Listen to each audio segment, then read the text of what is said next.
Hello, नमस्कार.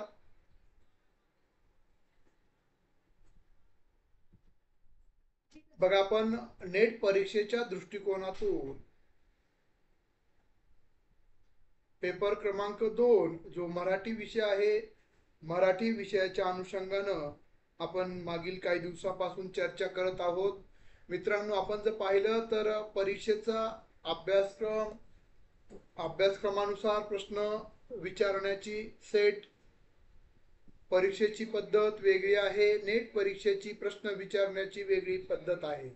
Set आणि net यांचा अभ्यासक्रम पेपर 1 आणि पेपर 2 एकच आहे. म्हणजे यामध्ये एक पॉईंटचा देखील तफावत किंवा फरक आपल्याला दिसून येत नाही. मात्र मी तेच तुमच्या समोर मांडण्याचा प्रयत्न करत आहे की अभ्यासक्रम जरी सेट आणि नेट परीक्षेचा एक असला तरी देखील प्रश्न विचारण्याची पद्धत कशी नेटची वेगळी आहे सेटपेक्षा. कारण की आपण भरपूर विद्यार्थ्यांनी सेट परीक्षा दिल्या असतील. नेट परीक्षा ऑनलाईन झाल्यामुळे तुम्हाला ते प्रश्नपत्रिका मिळत नाही. तरी देखील आपण ही जी प्रश्नपत्रिका आहे ही 12 डिसेंबर 2023ला जी मराठी विषयाचं सेट परीक्षा झालेली आहे त्या परीक्षेची प्रश्नपत्रिका आहे. आपण कालच्या लेक्चरमध्ये या प्रश्नाविषयी जोड्या लावल्या होत्या. आज आपण पुढच्या प्रश्नाकडे जाऊयात. प्रश्न आय डी क्रमांक आहे 700, शेवटचा नंबर 736. एकूण क्वेश्चन नंबर 122 आहे. बघा, प्रश्न काय आहे. ग्रंथ आणि ग्रंथकार यांच्या योग्य जोड्या जुळवा. एका ठिकाणी ग्रंथ दिलेले आहेत, ग्रंथकार आणि ग्रंथ दिलेले आहेत, त्यांच्या आपल्याला जोड्या लावायच्या आहेत. स्तंभ 1 आणि स्तंभ 2. बघा, स्तंभ 1 मध्ये काव्यशास्त्र शास्त्र प्रदीप हे ग्रंथ आहेत. साहित्य विचार, त्यानंतर अभिनव काव्य प्रकाश, भारतीय साहित्यशास्त्र, आणि या ठिकाणी ग त्र्यंबक देशपांडे, रा श्री जोग, अरविंद वामन कुलकर्णी, स रा गाडगीळ. बघा, त्यांनी जे प्रश्न विचारलेले आहेत म्हणजे आपल्याला हे सर्व साहित्यिक त्यांनी लिहिलेला ग्रंथ आणि ते साहित्यिक कोणी लिहिलेला आहे एवढा आपला डीप मध्ये अभ्यास असणं गरजेचं आहे. काव्यशास्त्र प्रदीप याची मांडणी केलेली आहे स रा गाडगीळ यांनी. तर साहित्य विचार याची मांडणी केलेली आहे अरविंद वामन कुलकर्णी. आणि अभिनव काव्य प्रकाश रा श्री जोग यांनी लिहिलेला आहे. तर भारतीय साहित्यशास्त्र हे ग देशपांडे. त्यामुळे योग्य पर्याय आहे पर्याय क्रमांक 3 योग्य आहे. बघा, आपण पाहिलं तर हे जे प्रश्न आहेत हे फॅक्चुअल प्रश्न आहेत, ज्ञानावर आधारित आहेत. म्हणजे तुम्हाला या साहित्य कृती कुणी लिहिल्यात ह्या माहीत असेल तरच तुम्ही याचं उत्तर नोंदवू शकता. अदरवाईज याचं उत्तर तुम्हाला नोंदवता येणार नाहीये. त्यामुळं आपल्या साहित्यिक कोण आहेत, कोणतं साहित्य किंवा कोणते ग्रंथ कोणी लिहिलेत हे देखील प्रकर्षानं असे प्रश्न सोडवण्यासाठी माहीत असणं गरजेचं आहे. पुढच्या प्रश्नाकडे जाऊयात. प्रश्न आयडी आहे 737. प्रश्न नंबर 123. पहिले म्हणजे 50 प्रश्न इन्क्लूड करून 123 आहे. बघा, कथा लेखिका आणि कथाच्या लेखिका आणि त्यांनी लिहिलेल्या कथा यांच्या जोड्या लावायच्या आहेत. याची कथा लेखिका कमला देसाई, प्रतिमा इंगोले, गौरी देशपांडे, त्यानंतर उर्मिला सिरूर. आणि या ठिकाणी आहे हे असं आहे रंग कवडसा, हजारी बेलपार. तर योग्य जोड्या काय आहेत तर बघा, कमला देसाई यांचं रंग ही कथा आहे. तर प्रतिमा इंगोले यांची हजारी बेलपार ही कथा आहे. तर गौरी देशपांडे यांची आहे हे असं आहे. आणि उर्मिला सिरूर यांची कवडसा ही कथा आहे. अशा पद्धतीनं योग्य उत्तर आहे पर्याय क्रमांक ए. आता हा बी प्रश्न ज्ञानावरचा आहे. आपल्याला आकलन पण असलं पाहिजे. हे कथासंग्रह कुणी लिहिले?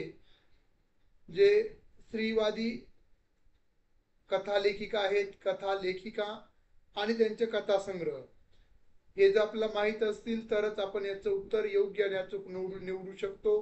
हा देखील आकलनावरचा प्रश्न न राहता हा ज्ञानावरचा फॅक्च्युअल प्रश्न आहे. पुढचा प्रश्न, प्रश्न क्रमांक 124. प्रश्न आयडी आहे 738. संत कवयित्री ज्ञानदेवाविषयीचे अभंग आणि संत कवयित्री यांच्या योग्य जोड्या लावा.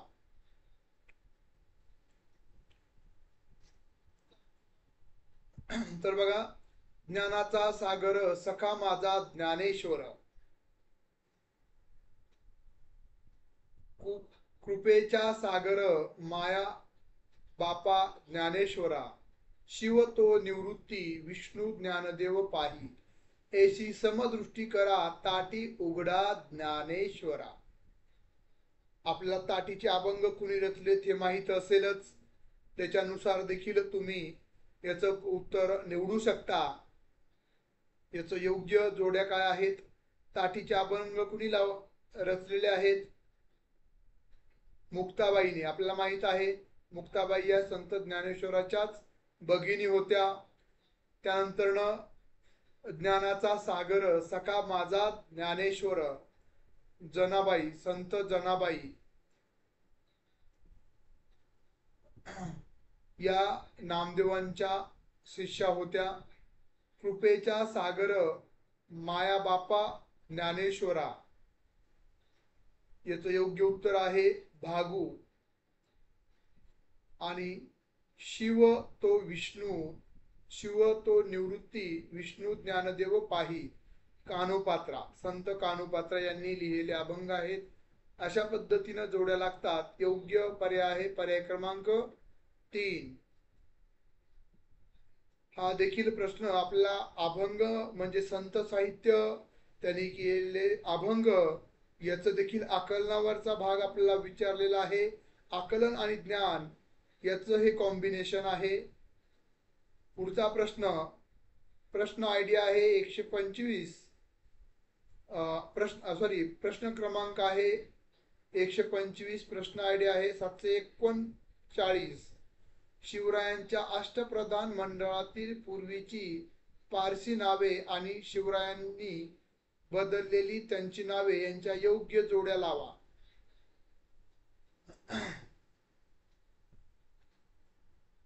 बघा, मुजुमदार, पंत अमात्य, सुरनीस, सुरनीसचं त्यांनी नाव बदलून पंत सचिव, वाकनीस, वाकनीस हे पारसी नाव आहेत, याचं नाव त्यांनी बदलून काय ठेवलं होतं? मंत्री. आणि सरनोबत म्हणजे सेनापती. म्हणजे आपल्याला शिवकालीन जी लिखाण आहे त्यामध्ये जे शिवाजी महाराजांनी पारशी शब्दांची बदल करून मुजुमदारला पंत अमात्य, सुरनीसला पंत सचिव, वाकनीस म्हणजे मंत्री आणि सरनोबत म्हणजे सेनापती, सेनेचा मुख्य माणूस, अशा पद्धतीनं नावात बदल शिवाजी महाराजांनी केली होती. पारशी नावाचं मराठी नामांतरण. त्यामुळे योग्य उत्तर आहे पर्याय क्रमांक ए बरोबर आहे. म्हणजे आपल्याला एवढं डीप मध्ये अभ्यास असणं नेटच्या परीक्षेच्या दृष्टिकोनातून महत्वाचं आहे की मराठीतील नावं पारशी भाषेतून आलेले आणि त्याला मराठीतील पर्यायी नावं हे देखील आपल्याला माहित असणं गरजेचं आहे. आकलन स्तरावरील हा प्रश्न आहे. पुढचा प्रश्न, ज्याचा प्रश्न क्रमांक आहे 126 आणि प्रश्न आयडी आहे 740. गावदेवी दररोज नवरात्र लक्ष्मीकांत खरे खोटे या शब्दाच्या क्रमानुसार समासाचा अचूक क्रम लावा. म्हणजे शब्दानुसार समास कोणते? गावदेवी यासाठी कोणता समास आहे? दररोज, नवरात्र, लक्ष्मीकांत, खरे खोटे. याचा जर आपल्याला क्रम लावायचा असेल तो कसा लागेल, तर सुरुवातीला गावदेवीसाठी काय येईल, तत्पुरुष समास, म्हणजे गावदेवीसाठी डी येईल, बरोबर आहे. त्यानंतर ना दररोज अव्यय भाव समास, दररोज अव्ययी भाव समास. त्यानंतर ना नवरात्र, नवरात्र हे कशातलं येतं, द्विगु, द्विगु समाजाचं हे उदाहरण आहे. लक्ष्मी कांत हे आहे बहुविग्रही समास. आणि खरे खोटे द्वैत समास. त्यामुळं गावदेवी तत्पुरुषी, त्यानंतर दररोज अव्ययभावी आणि नवरात्र द्विगु समास, लक्ष्मीकांत बहुविग्रही आणि खरे खोटे द्वैत समास. खरे की खोटे द्वैत निर्माण करणार. यामुळे योग्य पर्याय आहे पर्याय क्रमांक डी. चौथा पर्याय योग्य आहे. हा जो प्रश्न आहे हा ऍप्लिकेशन वरचा आहे, उपयोजनावरचा आहे. जर तुम्हाला हे मराठीमधील व्याकरणामधील समास माहित असतील, त्याचे उदाहरण तुम्हाला सांगता आले पाहिजे, म्हणजे हे ऍप्लिकेशन बेस्ड प्रश्न होता.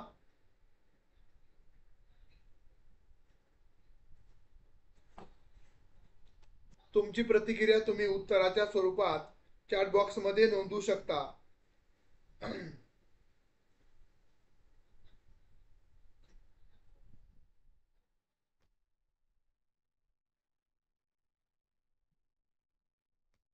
पुढचा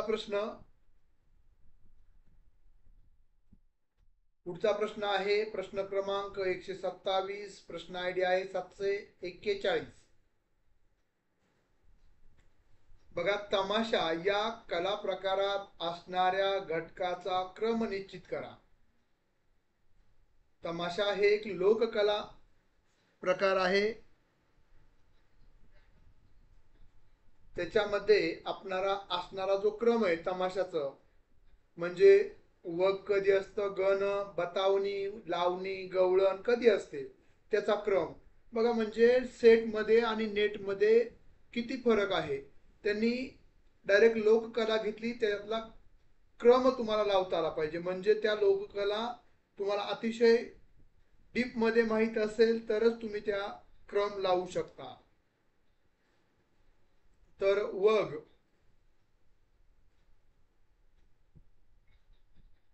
बघा, वग, गण, बतावणी, तर काय येतं, सुरुवातीला येईल गण. आधी गणपतीचं स्तुती केली जाते, त्याला आपण गण,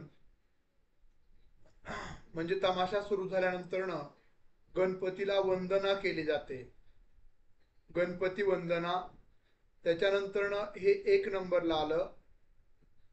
त्याच्यानंतर दुसरा क्रम काय सांगता येईल, दुसरा आहे गवळण. गण 2 नंबरला असते गवळण. गण झाली की लगेच गवळण असते. त्यानंतर गवळण झाली नंतर लावणी होते. तमाशा लोककलेतील एक प्रकार आहे तमाशा. त्यामध्ये तिसरी स्टेप आहे लावणीची, आणि लावणी झाली की परत काय असतं, बतावणी असते. चौथा जो क्रम आहे तो बतावणीचा असतो. आणि शेवटी वग नाट्य असतं. वग नाट्य आपल्याला आवडतं सर्वांना बघायला. वग नाट्य अशा पद्धतीनं हा गण, गवळण, लावणी, बतावणी आणि वग अशा पद्धतीनं लोककलेतील तमाशा या कला प्रकारात असणारा घटकांचा क्रम आपल्याला लावता येतो. त्या क्रमानुसार योग्य पर्याय आहे पर्याय क्रमांक 3.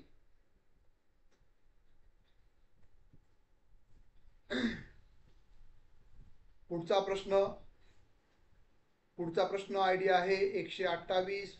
प्रश्न आयडी आहे 743-42 आणि प्रश्न क्रमांक आहे 128. बघा, भाषांतर प्रक्रियेचा सर्वसाधारण क्रम सांगा. भाषांतर प्रक्रियेचा सर्वसाधारण क्रम कसा असतो, भाषांतर कसं घडून आणलं जातं, त्याचा क्रम आपल्याला विचारलेला आहे. तर 42व्या प्रश्नाचं योग्य उत्तर काय आहे, त्याचा क्रम काय आहे ते बघूयात. आधी काय करत असतो, मूळ साहित्याचे आपण वाचन करतो. पहिल्या नंबरला 1 नंबरला आपण मूळ साहित्य जे आहे त्याचं वाचन करायचं.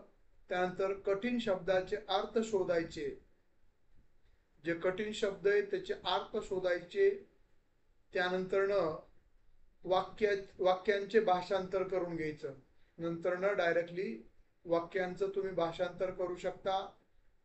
त्याबरोबरच पुढे परिच्छेदांचे भाषांतर, म्हणजे आधी वाक्य नंतर परिच्छेद म्हणजे पॅसेज पॅरेग्राफाचं तुम्ही भाषांतर करायचं आणि नंतर भाषांतराचं पुनरावलोकन करायचं. जे आपण भाषांतर केलंय ते बरोबर आलं का नाही, म्हणजे असा हा क्रम आहे भाषांतर प्रक्रियेचा सर्वसाधारण क्रम. किती डीप मध्ये हा प्रश्न विचारलेला आहे, म्हणजे आतापर्यंत भाषांतर कोणी केलं, कोणत्या ग्रंथाचं केलं, एवढ्यापर्यंत मर्यादित होतं. पण मूळ गाभा काय आहे, भाषांतर कसं केलं जातं, त्याचा क्रम काय आहे, अशा स्वरूपाचा त्यांनी प्रश्न विचारलेला आहे. त्यामुळे बघा, आपल्याला अभ्यासाची दिशा कशी ठरवायची, अभ्यास कसं केला पाहिजे, हे म्हणजे या स्पष्टीकरणावरून आपल्याला समजून येतं. त्याच्यामुळे योग्य उत्तर आहे पर्याय क्रमांक 4. पुढचा प्रश्न आयडी आहे 129. प्रश्न क्रमांक 129 आहे. प्रश्न आयडी 743 आहे. खालील दलित साहित्य कृतीचा प्रकाशन वर्षानुसार क्रम लावा. आता बघा, इथं तर आपला प्रकाशन वर्षानुसार हे दलित साहित्य त्याचा क्रम लावायचा आहे. म्हणजे अनेक डीप मध्ये प्रश्न या ठिकाणी विचारलेला आहे. त्याचं योग्य उत्तर काय आहे, तर 12 बलुतेदार 1 नंबरला, त्यानंतर सुटका 2 नंबरला, मरण स्वस्त होत आहे 3 नंबरला, त्यानंतर पाणी 4 नंबरला आणि पड हे 5 नंबरला. अशा पद्धतीनं याचा क्रम आपल्याला लावता येतो. योग्य उत्तर आहे पर्याय क्रमांक 4. आपल्याला सर्व प्रश्न घ्यायचे आहेत. आज आपलं सर्व संपलं पाहिजे, त्यामुळे थोडं आपण वेगानं जात आहोत. पुढचा प्रश्न जो आहे, प्रश्न आयडी आहे 130, प्रश्न क्रमांक 130 आहे. प्रश्न आयडी 744 आहे.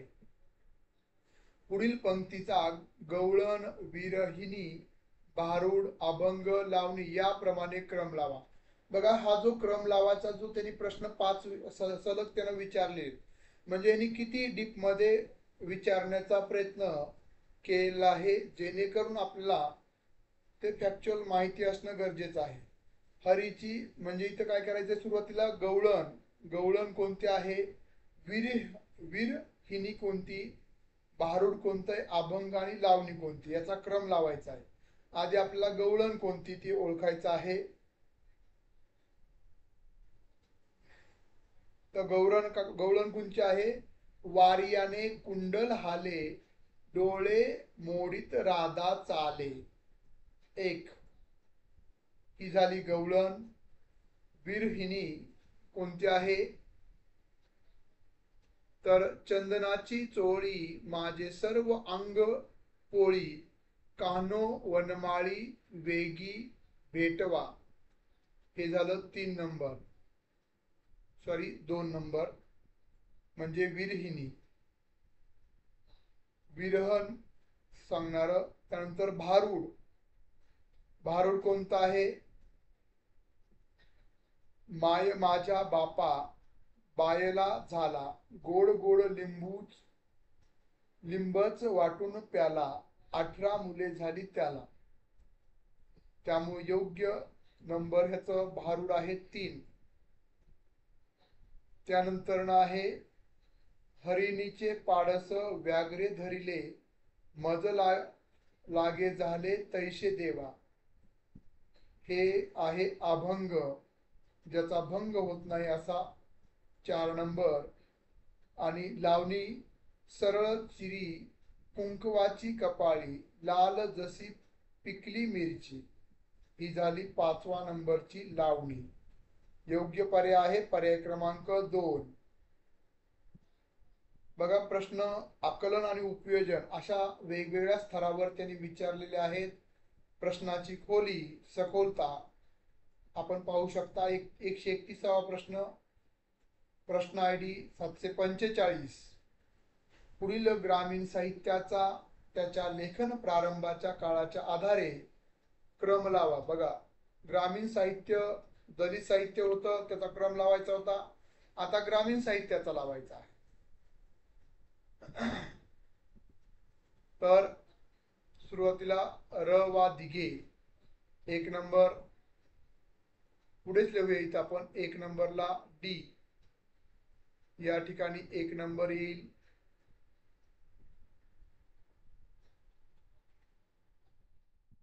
त्यानंतर सी व्यंकटेश मानगुळकर 2 नंबरला ग्रामीण साहित्यिक. त्यानंतर 3 नंबरला उद्धव शेळके 3 नंबरला येतील. त्यानंतर 4 नंबरला बाबूराव मुसळे आणि 5 नंबरला आसाराम लोमटे, जे आता आहेत ग्रामीण साहित्यिक. अशा पद्धतीने त्याच्या जोड्या लावता येतात. योग्य जोडी आहे, योग्य पर्याय आहे 4था पर्याय. अगदी बरोबर आहे. विरहणी म्हणजे विरहामध्ये, ज्यामध्ये विरहाचं जे ईश्वरा संदर्भात असेल, प्रियकरा संदर्भात असेल, ज्यामध्ये विरह असतो, विरहाचं वर्णन केलं जातं, त्याला विरहिणी असं म्हटलं जातं. डाकणे मॅडम. पुढचा प्रश्न आहे प्रश्न क्रमांक 132. ID प्रश्न 746. मुस्लिम साहित्य प्रवाहाच्या संदर्भात खालील घटनांचा कालक्रम लावा. बघा, आता त्यांनी ग्रामीण पाहिलं, दलित पाहिलं, स्त्रीवादी पाहिलं, त्याचा क्रम लावायला सांगितला. आता मुस्लिम साहित्य प्रवाहाचा क्रम लावायचा आहे. प्रश्न क्रमांक आपण पाहिलेला आहे. तर पहिला आहे हमीद दलवाई यांनी मुस्लिम साहित्य संशोधक मंडळाची सुरुवातीला स्थापना केली, त्यामुळे याचा 1 क्रमांक येईल. 1 क्रमांक. त्यानंतर पूर्वीचा मुस्लिम साहित्य विशेषांक येईल 2 नंबरला. त्यानंतर शहाबानू प्रकरण 3 नंबरला. त्यानंतर सोलापूर येथील पहिले मुस्लिम मराठी साहित्य संमेलन कालक्रमानुसार 4थ्या क्रमांकाला येईल. त्यानंतर नागपूर येथील दुसरे मुस्लिम साहित्य संमेलन हे 5व्या क्रमांकाला येईल. पहिले सोलापूरला, दुसरं नागपूरला. अशा पद्धतीने याचा योग्य पर्याय आहे पर्याय क्रमांक 1. पुढचा प्रश्न आहे प्रश्न क्रमांक 133. प्रश्न ID 747. भरत मुनीच्या नाट्यशास्त्रातील मांडणीनुसार शृंगार, वीर आणि बीभत्स्य, रौद्र, अद्भुत या रसांच्या दैवतांचा अनुक्रम निश्चित करा. बघा, म्हणजे शृंगार रस कुणाला आवडतं, वीर रस, बीभत्स्य रस, रुद्र, अद्भुत, कोणत्या देवांना कोणते कोणते रस. 9 रस मराठीमध्ये किती रस आहेत? आमरस सोडून 9 रस आहेत मराठीमध्ये, बरोबर आहे. तर त्यामधील जे रस सांगितले त्यांचं देवांच्या ह्याच्यानुसार भरत मुनीच्या नाट्यशास्त्रातील मांडणीनुसार भरत मुनींनी जी नाट्यशास्त्रामध्ये वेगवेगळ्या देवांची आणि त्या रसांची मांडणी केली, त्यानुसार आपल्याला याचं उत्तर निवडायचं आहे. तर शृंगार रस,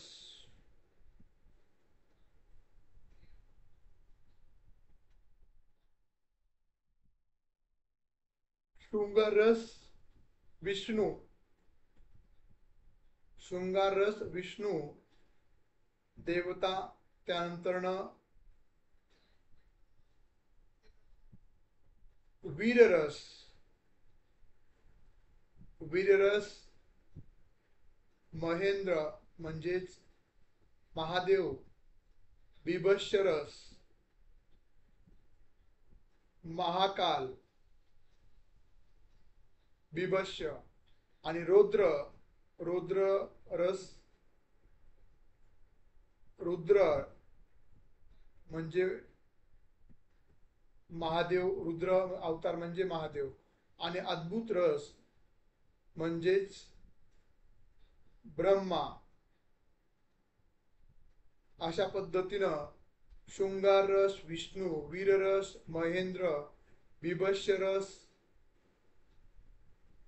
महाकाल आणि रुद्र, रौद्र रस रुद्र आणि अद्भुत रस ब्रह्मा.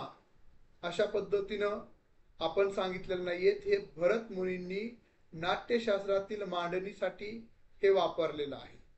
त्याचा योग्य पर्याय आहे पर्याय क्रमांक 2.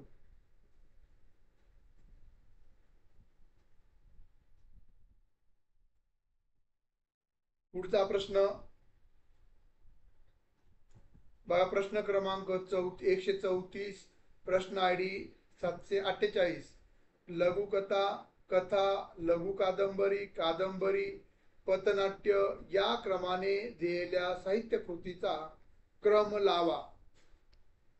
बघा, हा तर सर्वात डीप मध्ये विचारलेला प्रश्न आहे.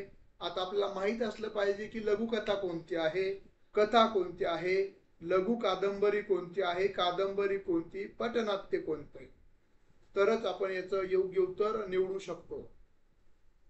तर चला बघा, आपण लघुकथा कोणती आहे. लघुकथा आहे तलावातील चांदणे. कथा कोणती आहे, साक्षीदार. त्यानंतर लघु कादंबरी कोणती आहे, लघु कादंबरी ती आहे आनंद ओवरी, ही आहे लघु कादंबरी. त्यानंतर कादंबरी आपल्याला माहित आहे सर्वांनाच, पानिपत ही कादंबरी आहे विश्वास पाटलांची, बरोबर आहे. त्यानंतर पथनाट्य, मुलगी झाली हो मुलगी झाली, हे पथनाट्य आहे. त्यामुळे योग्य उत्तर आहे पर्याय क्रमांक 4.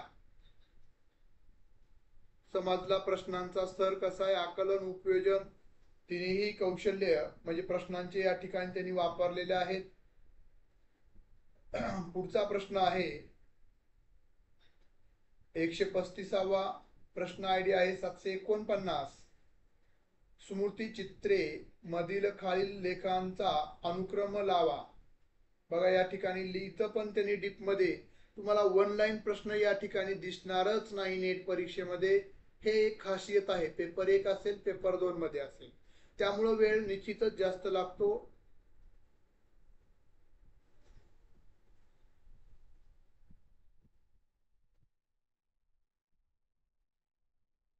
तर पहिला आहे तीव्र जाणीव 1. 2 आजाराचा चौकोन. त्यानंतर 3 डायरीवरून. 4 सासुरवास आणि 5 राहुरी. हा स्मृती चित्रे यामधील लेखांचा अनुक्रमांक आहे. पर्याय क्रमांक 3 बरोबर आहे.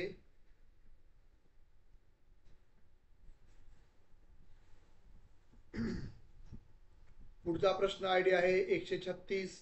प्रश्न क्रमांक 136. प्रश्न ID आहे 750. प्रश्न आहे, पुढे दोन विधाने दिलेली आहेत. ए मधील विधानाचे स्पष्टीकरण आर दिलेले आहे. बघा, प्रत्येक ढगाला रुपेरी किनार असते, बळी तो कानपिळी. ही उदाहरणे मनीच्या रूपांतराची आहेत.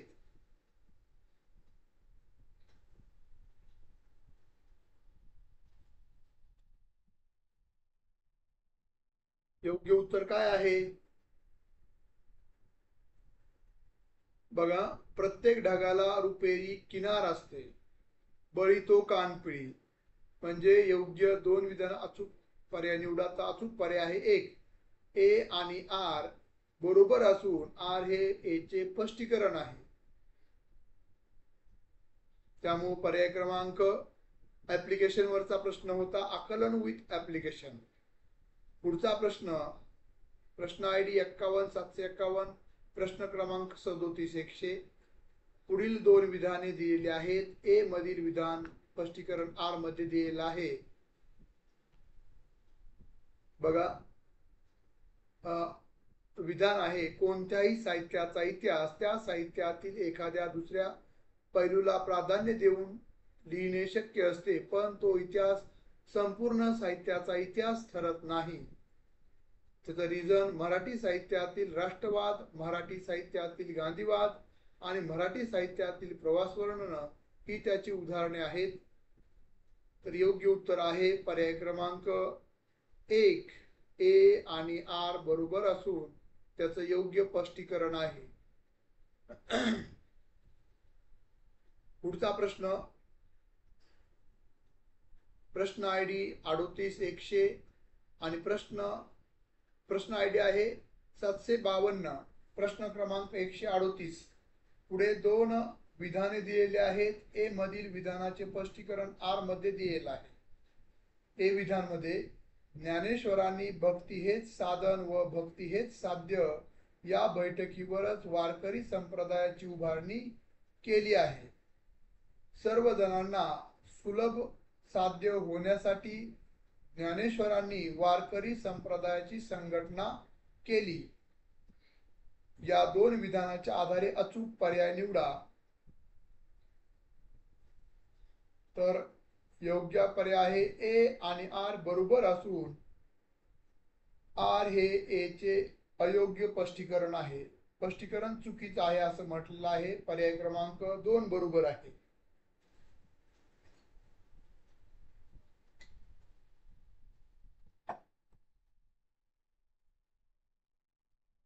पुढचा प्रश्न क्रमांक 139, प्रश्न आय डी 753.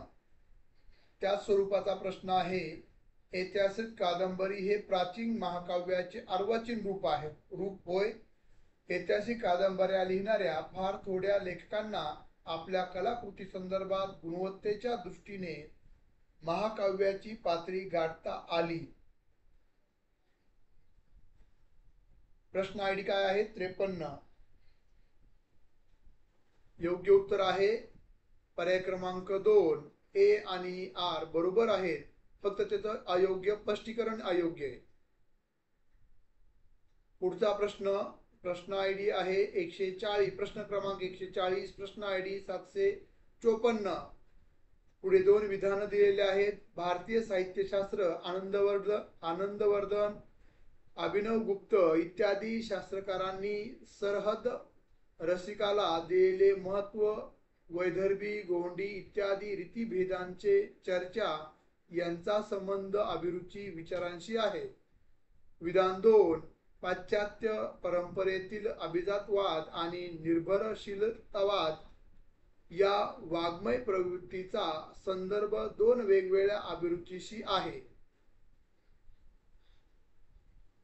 दोनही विधानं बरोबर आहेत. पर्याय क्रमांक 1 बरोबर आहे. त्यानंतर प्रश्न आय डी आहे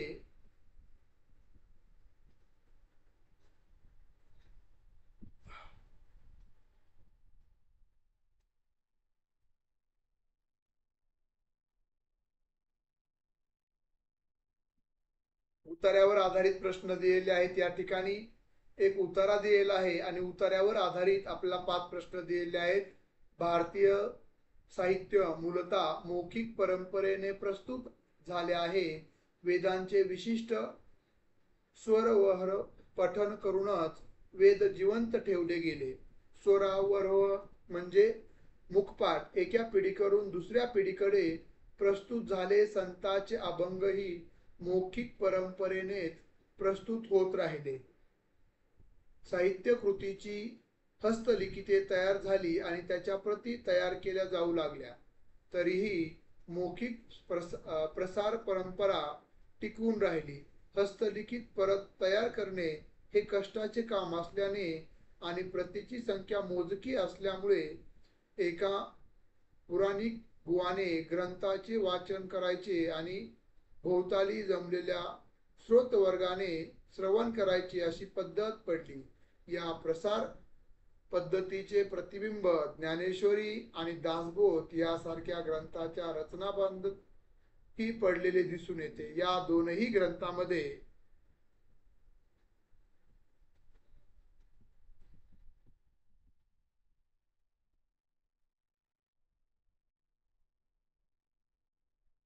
ग्रंथाची रचना श्रोते पडलेले आपल्याला दिसून येते. साहित्याच्या प्रसारणाची आणखी एक पद्धत भारतामध्ये अस्तित्वात होती, ती म्हणजे सादरीकरण. साहित्यकृती श्रोतू वर्गापुढे सादर करताना ती अभिनय, संगीत, नृत्य, चित्र इत्यादी अन्य कलांच्या साह्याने अधिक परिणामकारक आणि अधिक मनोरंजक स्वरूपात प्रस्तुत करणे. कीर्तन, तमाशा, गवळण, सोंगी, भजन, भारुड, गोंधळी, आख्यान, पोवाडे, लावणी, चित्रकथी ही अशा सादरीकरणाची विविध रूपे होती. त्यानंतर मुद्रणाचा प्रवेश झाला आणि मुद्रणामुळे साहित्याचा प्रसार वेगाने आणि मोठ्या प्रमाणे होण्याची शक्यता जशी निर्माण झाली तशी साहित्याची आस्वाद प्रक्रिया ही बदलली. साहित्य हे समूहाने आस्वादाची गोष्ट होती, ती एकट्याने खाजगीपणे अनुभवण्याची बाब बनली. त्यामुळे साहित्याची सर्व परिमाणे बदलली. शिवाय मौखिक प्रसारण व सादरीकरण या प्रसारणामध्ये खोलवर संस्कार भारतीय साहित्यावर झाले त्यातील रचनाबंधावरून न जाणवतात. आता यावर विचारलेले प्रश्न 141 56वा प्रश्न. सादरीकरणासाठी साकारलेल्या साहित्यात पुढीलपैकी कोणत्या घटकांचा समावेश होतो?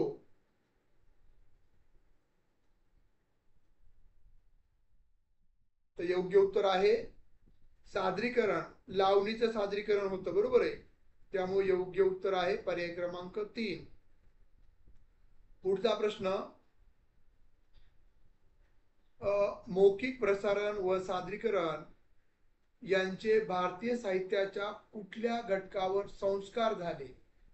साहित्याचा आशय, साहित्याचा रचनाबंध, साहित्याचा विषय, कथानक. योग्य उत्तर काय आहे? तर साहित्याचा रचनाबंध. पर्याय क्रमांक 2 योग्य आहे. मौखिक प्रसारण आणि सादरीकरण हे साहित्याचा रचनाबंध या भारतीय साहित्यावर संस्कार झालेले आहेत. पुढचा प्रश्न आयडी आहे 748. प्रश्न क्रमांक 143. बघा, मुद्रणामुळे साहित्याशी संबंधित कोणत्या गोष्टीवर कोणता परिणाम झालेला दिसत नाही? आता इथं नाही म्हटलेलं आहे, बरोबर आहे. इथं आहे म्हटलंय का नाही म्हटलंय? तर साहित्याची निर्माण क्षमता यावर परिणाम झाला नाही, बाकी सर्वांवर परिणाम झालेला आहे. पुढचा प्रश्न. संवाद पद्धतीच्या रचनाबंधाचा अनुबंध प्रामुख्याने कोणत्या घटकाशी जोडला जातो? तर मौखिक परंपरा, सादरीकरण परंपरा, काव्यलेखन परंपरा, गद्यलेखन परंपरा. तर संवाद पद्धतीच्या रचनाबद्धाचा अनुबंध प्रामुख्याने सादरीकरण परंपरेशी जोडला जातो. त्यामुळे योग्य उत्तर आहे पर्याय क्रमांक 2. पुढचा प्रश्न आयडी आहे 60.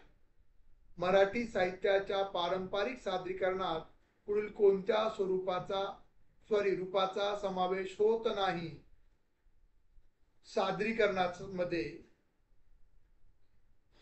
तमाशा, भारूड, काव्य वाचन, गवळण. तर योग्य उत्तर आहे काव्य वाचन. हे सादरीकरण नाहीये, हे एक वाचन आहे. तमाशाचं सादरीकरण आहे, भारूड सादरीकरण आहे, गवळण पण सादर केली जाते, पण काव्य हे वाचलं जातं. त्यामुळं हा पर्याय नसणारा होता, आपल्याला नसणारा सांगितला होता. पुढे हे परिच्छेद दिलेला आहे, त्याचं अवलोकन करून आपल्याला पुढच्या 5 प्रश्नांची उत्तरं द्यायची. असं प्रश्न आपल्या सेटमध्ये विचारले गेले नव्हते. आता हे फक्त 5 प्रश्न आहेत जे याच्यावर आधारित आहेत.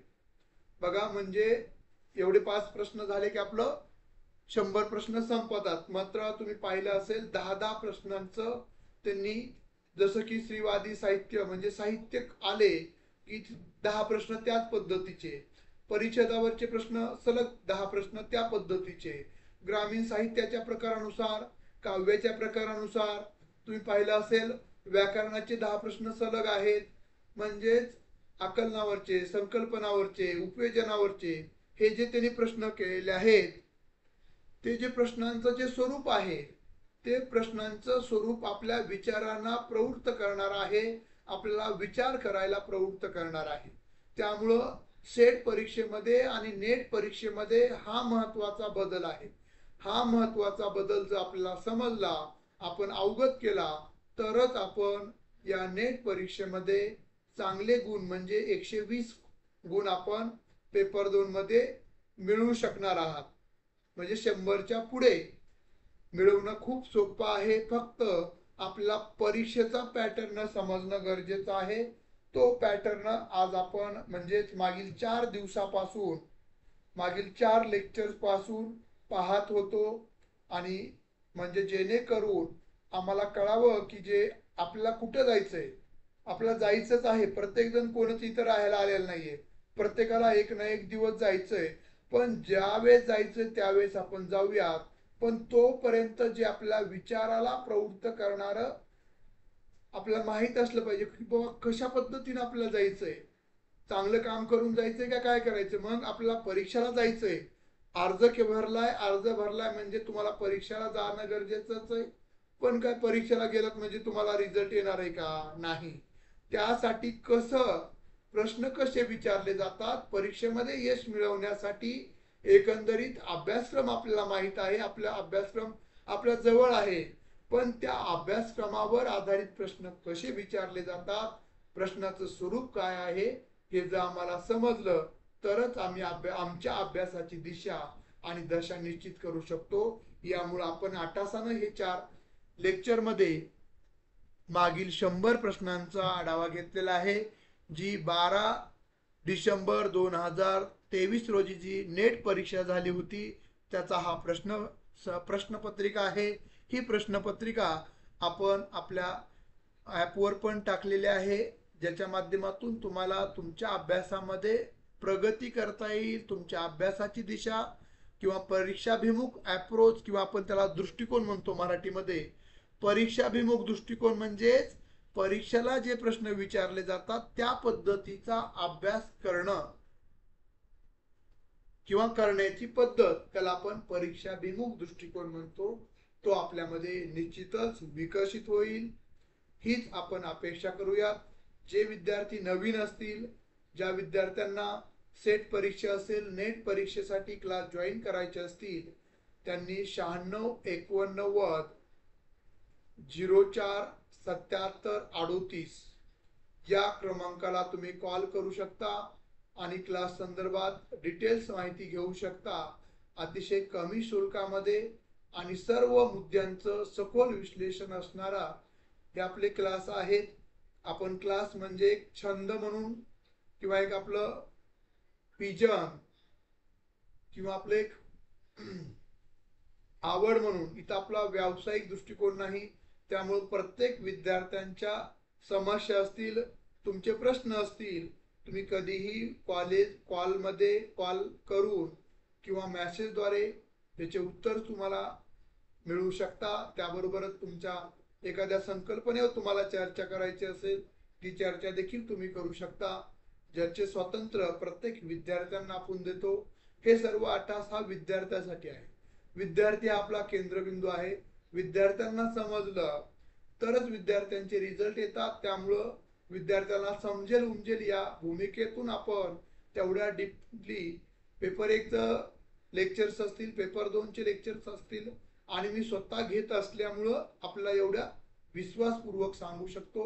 निश्चितच तुम्ही म्हणजे कष्ट तुम्हालाच करायचंय, यामध्ये काही दुमत नाहीये। म्हणजे मी काय डायरेक्ट तुम्ही लेक्चरला म्हणजे क्लास जॉईन केला म्हणजे तुमचा रिझल्ट आला असं होणार नाहीये। फक्त आपल्याकडून योग्य ते मार्गदर्शन, योग्य ते परीक्षाभिमुख मटेरियल्स, योग्य ते लेक्चर्स तुम्हाला समजेल उमजेल अशा पद्धतीच्या भाषेमध्ये आपण प्रोव्हाइड करतो। करणं तर तुम्हालाच आहे, अभ्यास तुम्हालाच करायचा। फक्त करण्यासाठीचा जो अप्रोच आहे किंवा करून घेण्याची जी पद्धत आहे ती आपली एक वेगळी पद्धत आहे। निश्चितच तुम्ही या पद्धतीचा किंवा या क्लासचा भाग व्हायचा असेल तर तुम्ही लेक्चर्स पाहू शकता। यापूर्वीचे डेमो लेक्चर्स आपण ओपन ठेवलेले आहेत, त्याच्या माध्यमातून तुम्हाला आवडलं, तुम्हाला समजत असेल तर निश्चितच जॉईन करू शकता। धन्यवाद। थांबूयात आपण।